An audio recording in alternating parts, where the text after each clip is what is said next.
Chiesa non esiste il fai da te, non esistono battitori liberi. Quante volte Papa Benedetto ha descritto la Chiesa come un noi ecclesiale. Talvolta capita di sentire qualcuno dire io credo in Dio, credo in Gesù, ma la Chiesa non mi interessa. Quante volte abbiamo sentito questo? E questo non va.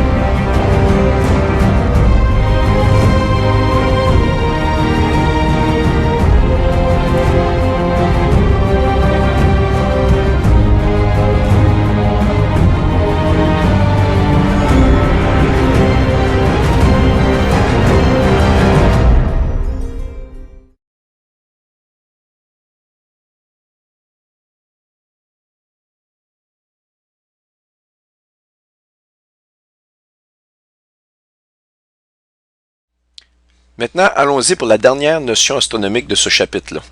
Qu'est-ce qui prouve que la montagne de l'Assemblée des croyants est représentée astronomiquement par les Pléiades? Eh bien, le nom Pléiade signifie la congrégation du juge. C'est très très important. Le mot congrégation veut dire une assemblée de croyants. Donc, une assemblée de croyants, on peut faire référence à l'Église ici. Et le juge, qui est le juge? Eh bien, c'est le Seigneur quand il revient dans les derniers jours. Alors, on nous dit ceci dans Ézéchiel, chapitre 28, les versets 14 à 16. « Tu étais un chérubin protecteur, aux ailes déployées. Je t'avais placé et tu étais sur la sainte montagne de Dieu. » La montagne de Dieu, la montagne de l'Assemblée, si vous préférez, que j'identifie comme étant les Pléiades. Tu marchais au milieu des pierres étincelantes. Donc, les pierres étincelantes et la sainte montagne de Dieu, s'il était placé dans la sainte montagne de Dieu, il marchait donc dans les pierres étincelantes. Cela veut dire que, pour la Bible, la sainte montagne de Dieu et les pierres étincelantes, c'est le même endroit du ciel. OK? C'est le même endroit. Donc, tu as été intègre dans tes voies depuis le jour où tu fus créé jusqu'à celui où l'iniquité a été trouvée chez toi. Par la grandeur de ton commerce, tu as été rempli de violence et tu as péché. Je te précipite de la montagne de Dieu. Le Seigneur l'enchasse, si vous voulez. Et je te fais disparaître, chérubin protecteur, du milieu des pierres étincelantes. Il a été chassé de ce que j'appelle les Pléiades. Et donc, on voit ici une image des Pléiades à gauche et une image des 7 églises décrites dans le chapitre 1 et 2 du livre de l'Apocalypse. On voit ici Laodicée, Philadelphie, Sardis, Thyatire, Pergame, Smyrna, Éphésus, je pense que c'est Éphésiens, mais je ne suis pas sûr ici. Bref, vous avez ici l'île. On le voit ici parce que c'est noir sur bleu, donc c'est un petit peu difficile peut-être à lire pour vous. Ici, c'est Patmos, l'île de Patmos. Et lorsqu'on regarde la configuration terrestre de la position des églises sur Terre versus la configuration des Pléiades, eh bien celle-ci, elle est extrêmement semblable. Vous avez ici Atlas et Pléone. Pléone et Atlas, que je vous ai dit, c'est deux des étoiles qui font partie des anciens, des 4 anciens qu'on a trouvés dans la constellation du Taureau. Et les Pléiades, je vous ai dit que c'est un objet spécifique. Eh bien, elle est associée au Taureau dans la Bible parce qu'à la fin des temps, on nous dit du Seigneur qu'il revient comme un taureau enragé. Alors, donc, si l'île de Patmos correspond à l'étoile Atlas, il faut donc en conclure que Atlas, vous savez, c'est le dieu qui transporte, si vous voulez, la terre sur son épaule, dans son dos comme un menhir, ou il transporte au-dessus de sa tête comme un trophée. Eh bien, ce dieu-là, Atlas, est un synonyme d'Apocalypse, donc de l'entrée de l'Apocalypse. Il est la porte d'entrée dans l'Apocalypse. C'est pas extraordinaire de voir que justement, les visions du livre de l'Apocalypse ont été données à Jean de Patmos sur l'île de Patmos, qui trouve son équivalent, si vous voulez, dans les cieux sur l'étoile Atlas ou l'amas d'étoiles Atlas, à proximité des Pléiades. Ça, c'est très, très extraordinaire. Et pour ce qui est du Taureau, enragé, qui est Jésus dans les derniers jours. Alors, ici, je vous dis, le nom Pléiade signifie donc la congrégation du juge, comme on l'a vu, et elle se retrouve précisément au cœur de la constellation du Taureau. La Bible nous confirme que le Seigneur revient à la fin des temps comme un taureau enragé pour juger les nations. On le voit dans Deutéronome 33, 17. De son taureau premier-né, il a la majesté. Ses cornes sont comme les cornes d'un buffle. Un buffle, là, c'est un taureau enragé. Un buffle, c'est un taureau qui charge, qui est vraiment pas très, très, très heureux. On le voit ici, d'ailleurs, dans les cieux, vous voyez la configuration du taureau. Avec ses cornes de buffle, il frappera tous les peuples, sans exception, jusqu'aux extrémités de la terre. Alors, ça confirme vraiment le jugement des nations. On associe le retour du Seigneur aussi au taureau. Et les Pléiades, vous les voyez ici.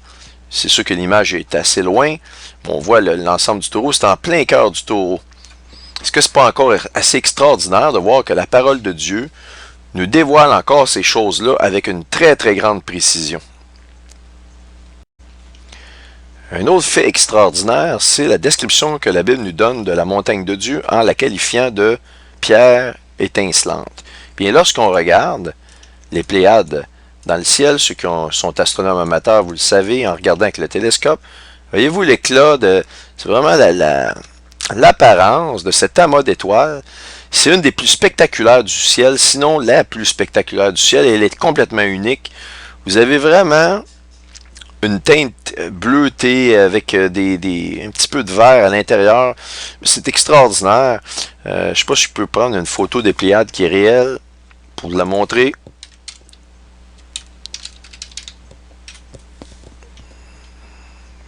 Bon.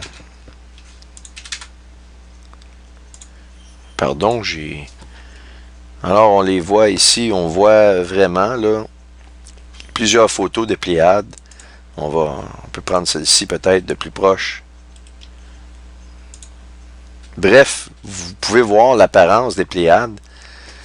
C'est de toute beauté. Et ce sont justement des pierres étincelantes si on les considère en les regardant vus d'un télescope. C'est extraordinaire. Alors maintenant, malgré les preuves extraordinaires montrées des concepts astronomiques reliés aux événements géopolitiques et reliés directement à la parole de Dieu, tout ça est relié à la parole de Dieu, eh bien, pour ceux qui ont encore un peu de difficulté avec ce concept-là et qui pensent que les 4 cavaliers de l'Apocalypse que j'ai annoncé comme étant 4 objets célestes, que ce concept-là est impossible ou encore même farfelu, eh bien, vous devez savoir que j'ai pas été le premier, finalement, à découvrir ou à penser que ça pouvait être le cas. Moi, je l'ai découvert parce que c'est en observant, c'est en voyant la publicité sur la comète Ison, en annonçant qu'elle serait la plus brillante du siècle. Je me suis penché sur la question et je me suis aperçu, par stupéfaction, qu'elle correspondait, comme un livre ouvert, par son orbite, avec le cheval blanc de l'Apocalypse. Et c'est là que je me suis dit, mais ça correspond à 100%. Il va falloir que je trouve les 4 autres objets. Elles doivent exister. Tu peux pas en avoir une, pas être consistant. Les 3 autres sont pas là. C'est comme ça que ça s'est produit et que c'est là que j'ai commencé à découvrir les chevaux de l'Apocalypse. Comme étant des signes aussi apparentés à des signes célestes. Pas juste géopolitiques, pas juste si vous voulez, des conséquences pour la planète Terre. Parce que chaque chevaux a ses conséquences. On le voit dans le livre de l'Apocalypse, chapitre 6. Donc, j'ai récemment découvert avec stupéfaction que l'idée que les 4 chevaux de l'Apocalypse pourraient représenter pas juste des signes d'événements qui s'enchaînent sur Terre, mais aussi de véritables objets et signes célestes annonçant leur arrivée comme tel, eh bien,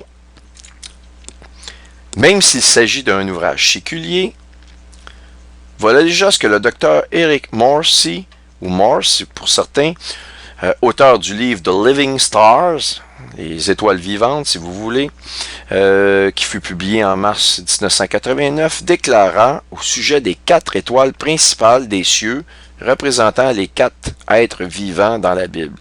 Donc, ici je vous donne un extrait de ce livre-là, The Living Stars, à la page 35. On nous parle de Régulus, qui est l'une des 4 étoiles chefs des cieux, qui sont aussi connus sous les noms d'étoiles d'archanges.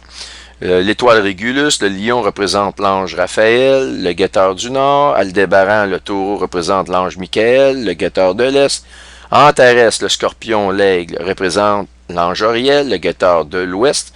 C'est spécial puisqu'Obama s'identifie à l'aigle, ou si vous voulez au phénix, l'oiseau qui brûle de ses cendres et qui renaît de ses cendres, qui brûle en cendres et qui renaît de ses cendres. Donc, justement, il s'agit pour l'aigle des pouvoirs de l'Ouest. Et les États-Unis représentent les pouvoirs de l'Ouest dans notre ère moderne. Et l'étoile Fomal haute, qui, elle, dans le Verseau, représente l'ange Gabriel, le guetteur du Sud. Alors, dans encore un autre extrait du livre de Living Stars, à la page 257 cette fois-ci, on nous dit « Ces étoiles ont été caractérisées par des chevaux et des chariots à la lumière des fameux chevaux de l'Apocalypse du chapitre 6 du livre de l'Apocalypse et des chariots du chapitre 6 du livre de Zacharie. » C'est pas moi qui le dis. Ça a été publié en mars 1989, je vous le rappelle. Et donc, il y a des gens, croyants ou non, qui, eux, ont déjà vu ces choses-là, alors que nous, les croyants, les vrais croyants, nous avons trouvé ces choses-là vraiment lorsqu'elles se sont manifestées. Alors, c'est extraordinaire, c'est pour ça que je voulais vous en faire part, que c'est loin d'être farfelu et que des gens, et cet homme-là, c'est un homme d'université, c'est un homme qui a énormément de connaissances ici, Eric Morse, et il a découvert lui-même ces choses-là dans son livre, il les a exposées en 1989. Alors, les notions d'astronomie biblique que nous venons de voir seront nécessaires pour la compréhension de la prochaine section.